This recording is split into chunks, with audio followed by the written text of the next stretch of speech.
This has been a pretty eventful NBA offseason so far. We've seen moves made by good teams that have made them great teams, such as the Atlanta Hawks acquiring Porzingis and Nickeil Alexander-Walker, the Houston Rockets trading for Kevin Durant and signing Dorian Finney-Smith, and the Denver Nuggets trading for Cam Johnson and signing Tim Hardaway Jr. and Bruce Brown in free agency. However, there are also teams who simply haven't made that big move yet, and in order to keep up with the growing competition in their conferences, may have to. Here in this video, I'm going to propose 4 trades that could turn good teams who are in the middle of the pack into great teams and even give them a legitimate shot at winning the NBA title next season. Alright, for our first proposed trade of the video, it's actually a massive 3-team deal between the Los Angeles Lakers, the Milwaukee Bucks, and the Portland Trail Blazers that sees the Lakers receiving Deni Avdija and Toumani Camara, the Bucks receiving Austin Reeves and Robert Williams III, the Blazers receiving Kyle Kuzma, Dalton Knecht, a 2026 pick swap from the Milwaukee Bucks, a 2032 unprotected first round pick from the Milwaukee Bucks, and a 2031 unprotected first rounder from the Los Angeles Lakers. For the Lakers, they move on from Austin Reeves and Dalton Knecht, who they just tried trading at this year's deadline for Mark Williams, but in return, they get Deni Avdija, a long do-it-all forward who could fit right in with Luka and LeBron. He can play defense, he can shoot the ball, he can pass the ball, and he plays multiple positions. He's a perfect fit next to Luka and LeBron. They also get Toumani Camara, a young defensive wing who just made all defensive second team this past season, something that they desperately need in LA with the loss of Dorian Finney-Smith and lack of true defenders. This is a size and versatility upgrade for LA. They get younger, more defensive, and more balanced. For the Bucks, Milwaukee has to get aggressive here.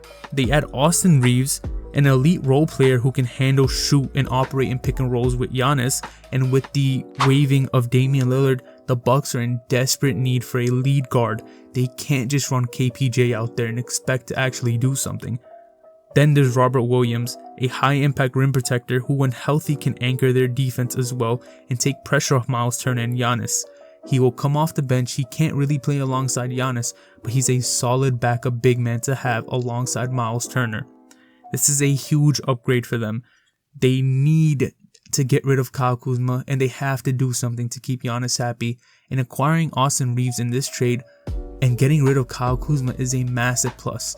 You are giving up 2 first-round picks, but that's genuinely the price you have to pay. To get rid of Kyle Kuzma, you have to attach an asset. To acquire Austin Reeves, you also have to attach an asset. That's just the name of the game, unfortunately. But this, I think, is a trade that they have to do and have to be willing to make. And finally, for the Blazers, it's all about building for the future. I understand that the Blazers may be unwilling to part ways with Deni, as they might see him in the future and in the long term, but they take on Kuzma, who's a veteran. He could recoup some of his value potentially this season. They grab Dalton Knecht, who's a sharpshooter who just had a pretty decent rookie season, and they get a haul of valuable first rounders. They acquire probably the most valuable first round pick in all of the NBA in the 2032 Milwaukee Buck pick, and a unprotected 2031 Lakers pick, as well as a pick swap from Milwaukee next year. It's a pretty decent return for a team trying to stack assets. They sell high on Deni, but they might want a bit more, and they cash in on Camara, who is 25 years old and may not exactly fit their timeline. The only thing that may hold this trade back is the Blazers might be trying to win next season, and I'm not sure if that's the right direction, but I really like this trade for all 3 teams. I can see the Lakers having to attach another asset like a pick or another player to the Blazers to make this trade work, but in terms of the framework and the fit, I love this trade for all 3 teams. Our second proposed trade of the video is actually a pretty straightforward swap between 2 teams who are looking to make moves in a wide open Eastern Conference next season. The Raptors receive Tobias Harris and a 2026 unprotected first round pick, while the Pistons receive RJ Barrett. For the Raptors, they move off of RJ Barrett.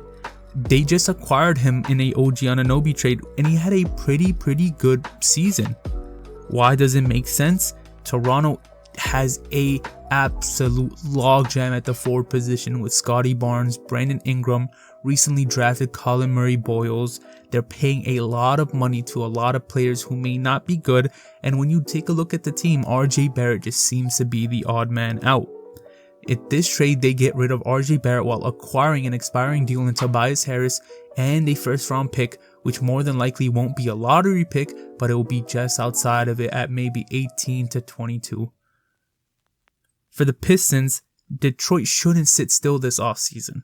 I know RJ Barrett may not be the exact fit that you need, but it's a big upgrade over what you had. You need a secondary shot creator pretty bad, and with Jaden Ivey being questionable, just coming off an injury, I'm not sure if you can rely on his creation to really get the job done and take pressure off Cade Cunningham.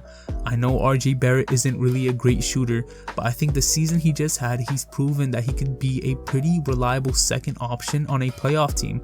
He can pass the ball, he can rebound. Although his scoring is a bit streaky and his efficiency isn't as where you want it, I think RJ Barrett could fit well in Detroit's system. They only give up a first round pick, which wouldn't be too valuable, and a expiring veteran, but they get a player who I think fits their timeline and could play pretty well alongside Cade Cunningham. For the third proposed trade in this video, it's actually a pretty massive trade that's franchise altering for the two teams involved, and it's the Minnesota Timberwolves acquiring Darius Garland in exchange for Jaden McDaniels, Donte DiVincenzo, Leonard Miller, and Jalen Clark, all heading to the Cleveland Cavaliers. For the Timberwolves, this is a clear move in my opinion to maximize their window with Anthony Edwards and Rudy Gobert. They get Darius Garland, who's a former all-star point guard who gives them the offensive engine they've been missing. Garland's ability to run pick and roll, hit threes off the dribble, and just alleviate pressure from Anthony Edwards, like ball handling and playmaking, just opens the game so much more for the Timberwolves.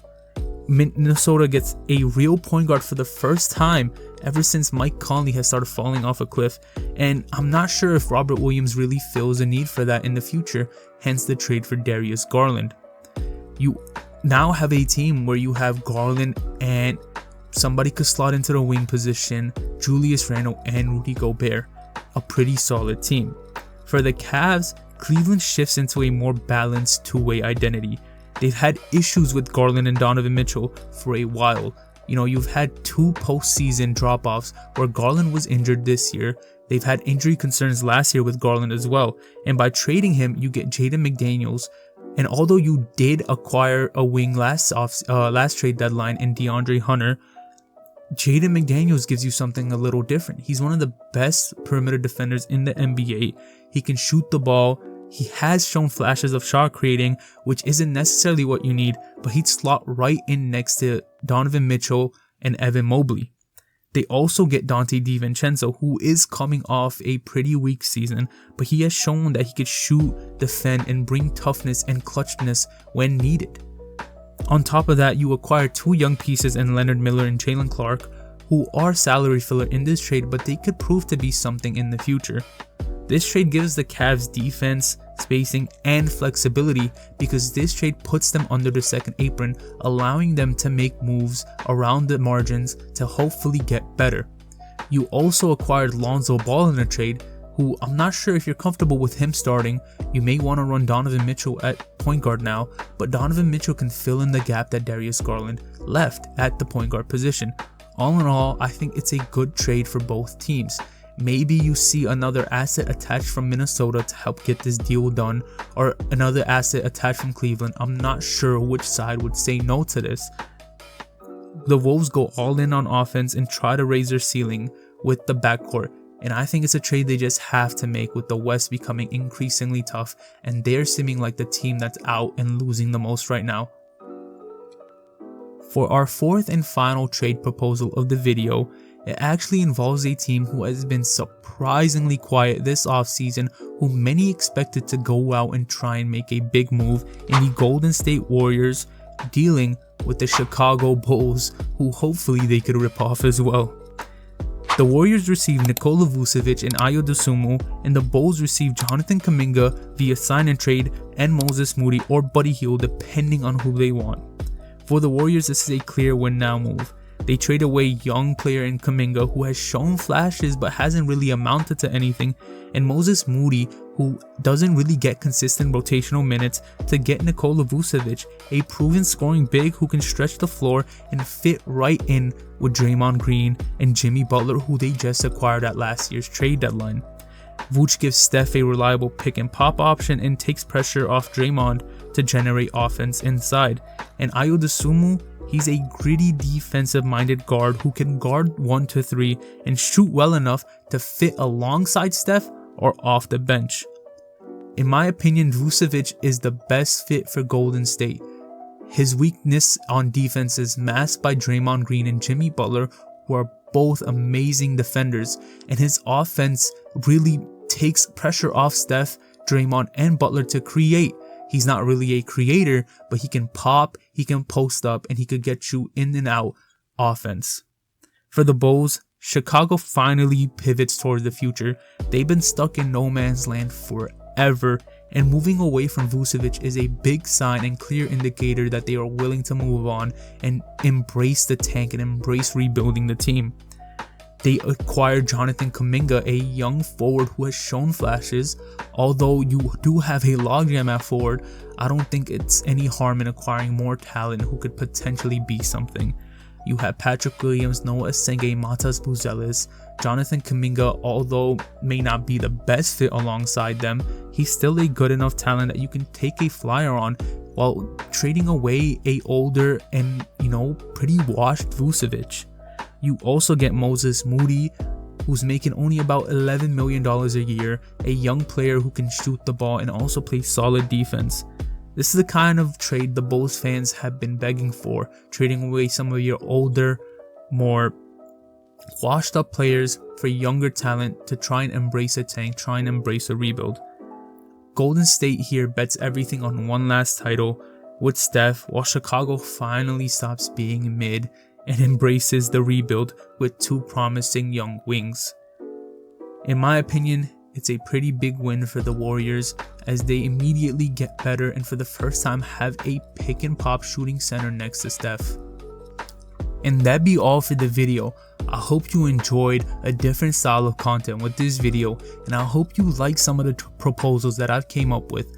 I want you to leave your thoughts in the comments, and if you're a fan of one of the teams in this video, drop down your thoughts and what you'd like to see or why you don't like some of these trades. Make sure you guys like, comment, and subscribe, and I'll see you in the next one.